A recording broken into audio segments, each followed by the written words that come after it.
y que también tienen mucha relevancia en la sintomatología de los pacientes. Como ustedes saben, hay algunos síndromes, por ejemplo, en el linfoma leucemia de células T del adulto, un síndrome muy común es la hipercalcemia. En los linfomas de células TNK, muchas veces el paciente no se muere por el linfoma, se muere por un síndrome hemofagocítico, ¿no? Todo esto es resultado de las linfoquinas que producen las células neoplásicas.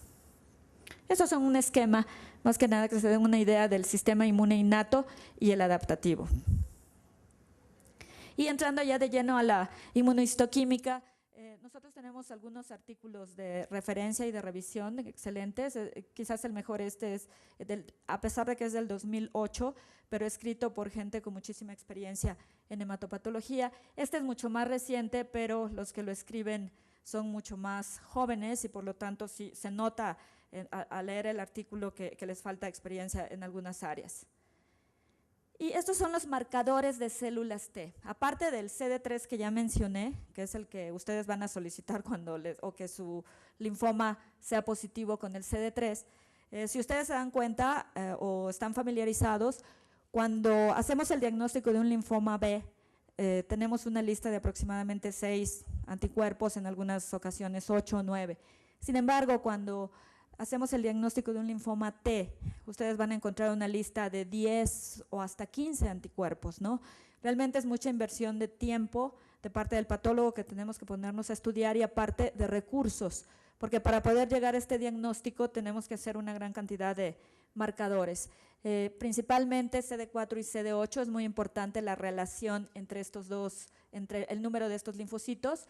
En condiciones normales, el cociente normal es 1.5 a 3 o hasta 3 a 1, 3 a 1, como está debe de ser. Y esto también se refleja en los linfomas. La gran mayoría de los linfomas de células T son CD4 positivos. Por el otro lado, en las proliferaciones reactivas, por lo mismo de esta relación, hay un predominio de células T CD4 positivas. Esto en piel es un gran problema para nosotros porque la micosis fungoides, por ejemplo, es CD4 positiva la gran mayoría de las veces. Entonces tenemos que tener mucha información clínica, tenemos que ver la atipia en las células, no siempre encontramos abscesos de Putrier.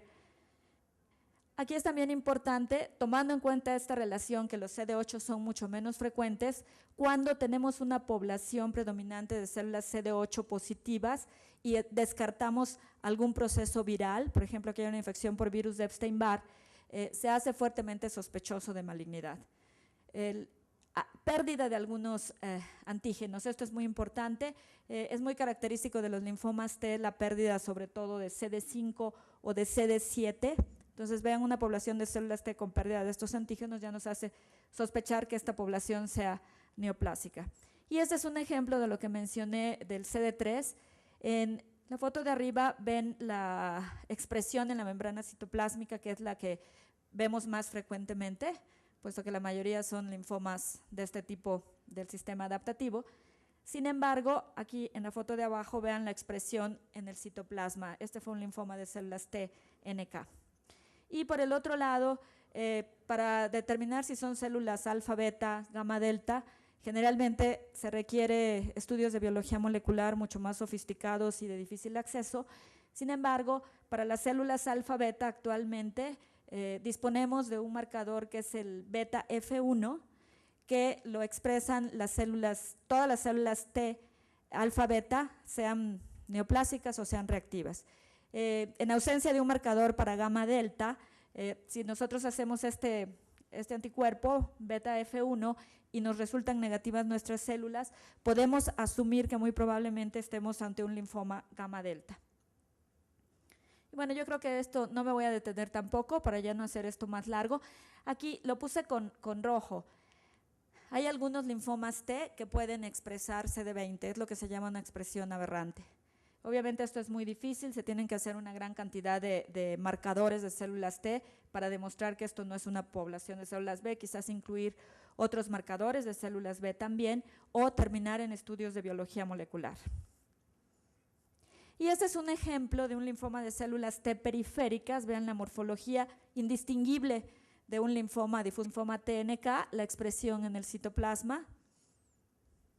Y aquí mencionar los linfomas con fenotipo CD8 que son mucho más agresivos y generalmente se expresan linfomas que son de localización extraganglionar, como los linfomas de la nariz, el TNK o bien linfomas de células gamma delta en el vaso, en ocasiones pueden expresar CD8 y este es el ejemplo, vean el marcador. Hay otros marcadores que se deben hacer de rutina en el estudio de los linfomas de células T, como es el CD56 e incluso el CD30. El CD30 es un marcador que demuestra solamente activación de los linfocitos. No es un marcador que nos permita decir que la población es neoplásica o es reactiva. Es muy común en infecciones virales, sobre todo por el virus de Epstein-Barr, encontrar muchas células o inmunoblastos CD30 positivos. Entonces es muy importante para nosotros tomar en cuenta la morfología y la expresión del CD30. Igualmente muchos linfomas T expresan CD30 en diferentes grados. Entonces para hacer el diagnóstico de un linfoma anaplásico de células grandes, la expresión de CD30 tiene que ser muy intensa, muy difusa. A mí me llamó un poquito la atención, yo llegué cuando la doctora estaba presentando el caso y comentó que había expresión focal de CD30. Entonces yo ahí sí sería un poquito escéptica porque sí me gustaría que el CD30 se expresara. Es un requisito para nosotros, que sea expresado no focal, sino de un modo difuso e intenso. Y este es un ejemplo de una leucemia de células T agresivas que generalmente afecta a niños pequeños. Vean un linfoma morfológicamente agresivo con áreas de necrosis, incluso hay cariorrexis. Vean la expresión de CD8, de CD56 y también otros marcadores que incluimos son los gránulos citotóxicos como el granzima B, TIA1, esas dos básicamente. Y esta es la clasificación de la OMS del 2008 de los linfomas de células T.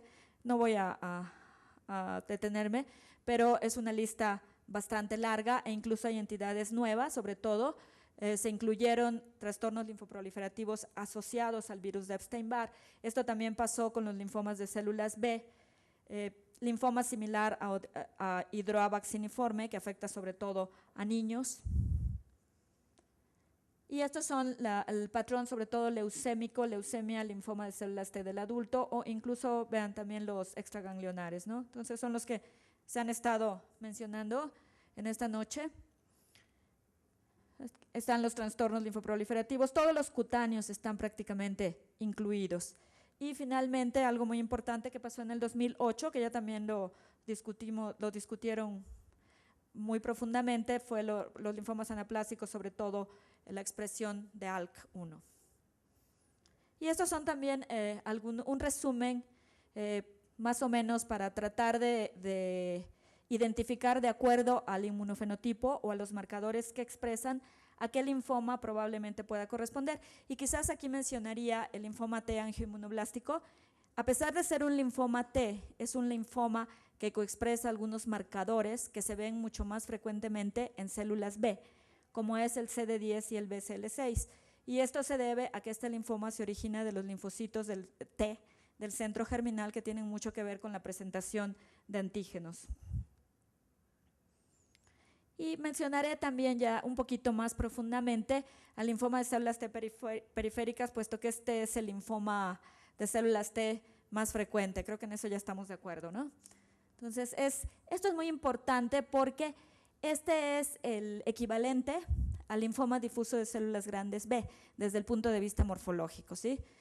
Si ustedes decimos tiene un linfoma T, lo más probable es que el paciente tenga un linfoma, por frecuencia, este tipo de linfoma, y en ese sentido es la contrapartida del difuso de células grandes B. Este es un diagnóstico de exclusión, porque en realidad quiere decir que no corresponde ni a un T angioinmunoblástico, ni a un anaplásico, ni a un gamma delta, ni a un linfoma T asociado a enteropatía, etcétera, ¿no? Entonces, esto quiero que quede bien claro. Presenta todas las características que ya mencioné de los linfomas de células T, tiene algunos patrones morfológicos que ahorita vamos a mencionar y desde el punto de vista clínico también lo que ya se dijo, fui hasta redundante en esto.